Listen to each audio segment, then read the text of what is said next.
আসল কথা হচ্ছে এতটুকু ভাব না থাকলে লাভ আছে কোথা থেকে দয়াল তো না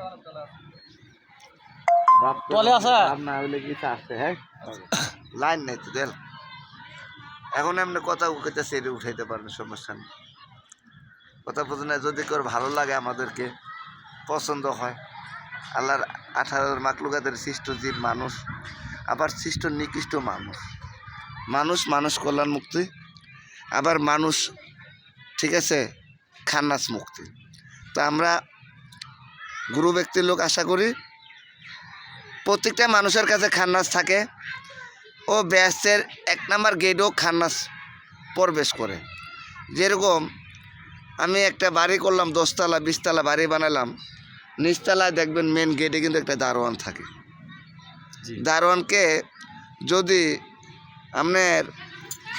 আয়ত্ত করতে পারেন তাহলে আপনি প্রবেশ করতে পারবেন আমি বাড়ির ভিতরে যাব যেতন পর্যন্ত খান্নাসকে আপনি নকুটা নাও করতে পারবেন ওই বাড়িতে কখনো প্রবেশ করতে পারেন তো মেন গেটের দারোয়ানে কিন্তু খান্নাস কুলাউজুবিরের বিন্যাস প্রত্যেকটা মানুষের নফসের শয়তান যে আমার কালবের ভিতরে একটু জেরে কদমের একটু গুস্ত আছে দুধের 2 আঙ্গুল দুধের নিচে চামড়ার নিচে গুস্তর হাড্ডির নিচে একটুকা গুস্ত যে আদম আলাইহিস সালামকে জেরকদম যে কাবা শরীফ বলছি এখানে হচ্ছে আল্লাহর বাসস্থান আবার এর পাশে কিন্তু শয়তানের বাসস্থান তাহলে আমি গুরু ব্যক্তি লোক মনে করি যদি আপনি মুসলমানের কলমা পড়তে পারেন তাহলে খান্নাস আপনার কাছে মুরিদ হবে 1 নাম্বার তাকে মুরিদ করার পর আপনি মানুষ হইতে পারবেন মানুষ ছাড়া কে পারে তুই মূল হারাবি মানুষ বুঝলে সোনার মানুষ হবি দয়াল গো মানুষ বুঝলে সোনার মানুষ হবি ওরে মানুষ ছাড়া খেপারে তুই মূল হারাবি দয়াল গো মূল হারাবি মানুষ বুঝলে সোনার মানুষ হবি তো মানুষ বুঝতে বলছি তো মানুষ বুঝতে চাই যে খান্নাসকে আগে বুঝন লাগে তাহলে মানুষের বোঝা কাজে লাগে না তাহলে খান্নাস মুক্তি করতে কুলাউজুবিরের বিনাশ খান্নাস থেকে দূরে করো খান্নাসকে কলমা পড়া 1 নাম্বারে নাকি কুলাউজুবিরের বিনাশ মালিকিন নাস তো আল্লাহ বলছেন নাস যদি হয়ে যায় ওখানে আর কিছু থাকে না লোর সন্ধান হয়ে গেলে আল্লাহ দেখে বাকি থাকে না যিনি মুর্শিদ তিনি রাসূল খুদও সে হন তো খান্নাস থেকে বঞ্চিত থাকতে হবে প্রত্যেকটা আদম সন্তানকে আমার এটি হ্যাঁ প্রত্যেকটা নফসের সাথে শয়তানকে দূরিত রাখারই গুরু মুর্শিদের কাজ আর গুরু মুর্শিদের কাছে খান্নাস থাকতে পরগরে ফেস করতে পারে না কেন তাদের শরীরে আগুন জ্বলে কিছু কথা বল জ্বালাইয়া দেহ না পাগল জ্বালাইয়া দেহ না খান্নাসের নফসের দেহ জ্বালাইয়া দেহ না তাহলে আমি কোরআন থেকে আমি কথাটি বলতেছি সত্য বল সুপুতে চলো গো আমার বোন জ্বালাইয়া দেহ না পাগল জ্বালাইয়া দেহ না পাগলের নফসের দেহ নফস শয়তান মানব শয়তান জিন শয়তান খন্না শয়তান আমিনুল ভাই অনেক রকম শয়তান আছে শয়তানের বিরুদ্ধে থাকাই পাগলের কাজ এই জন্যে গানটা গাইছি জ্বালাইয়া দেহ না মুর্শিদ পুরাইয়া দেহ না লিটন পাগলা নফসের দেহ জ্বালাইয়া দেহ না ইয়া খাজা বাবা গো মুমের বাতি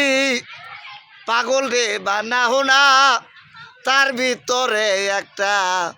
সুতা লাগাও না সে সুতাতে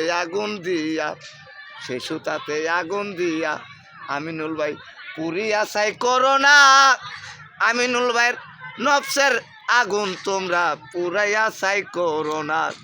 জ্বালাইয়া দেহ না বাজান জ্বালাইয়া দেহ না মিনেকা জ্বালাইয়া দেহ না আমার মিনেকা পাগলে নফসের আগুন জ্বালাইয়া দেহ না ইয়া কবরিসা বাবা গো ওরে মুমের বাতি পাগল রে বানাও না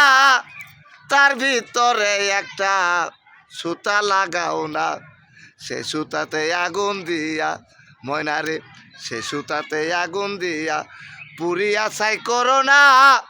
পাগলে নফসের দেহ জ্বালাইয়া দেও না আমার ময়না পাখি নফসের দেহ জ্বালাইয়া দেও না জ্বালাইয়া দেহ না ময়না পুরিয়া ছাই করো না ভক্তবিন্দুর শয়তানের আগুন দূরে কেনে করোনা। ইয়া রাসূল বাবা গো কবরে সাগুরাহিতে শুইয়া আছে একজন, তিন পাগলে এখন চোকাটে আসিল, সে চোকাটে বাতি দিয়া পুরিয়া চাই করোনা। পাগলে নফসের দেহ জ্বালাইয়া দেও না।